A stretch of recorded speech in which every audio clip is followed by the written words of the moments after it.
Yun, what's up mga kaheret?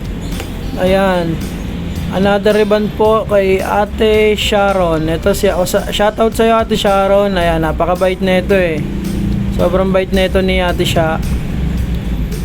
Ayan, syempre po, kailangan to ay babara ng maigi dahil matagal tong hindi na reband. So kung napapansin nyo po, sa kalahati lang po yung may color. Ayan, let's go, huwag natin patagalin mga kairet. Ayan po, bali ito na po yung kinalabasan ng reband color ko po. Actually hindi ko na po inabahan yung video kasi yun nga, short video lang, short vlog lang to mga kairet. Ayan, sa mga gusto pong magpagawa dyan mga kairet, visit na lang po kayo sa aming page or sa Kaheret Vlog. Baka naman po pa-share na rin po and comment down below. Yun, maraming salamat mga kaheret.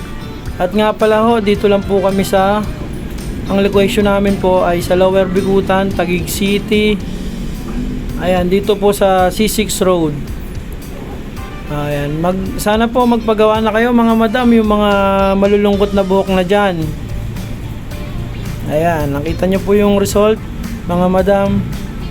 Wala pong ano yan, walang chemical, talagang natural. So maraming salamat ulit mga kaheret. God bless.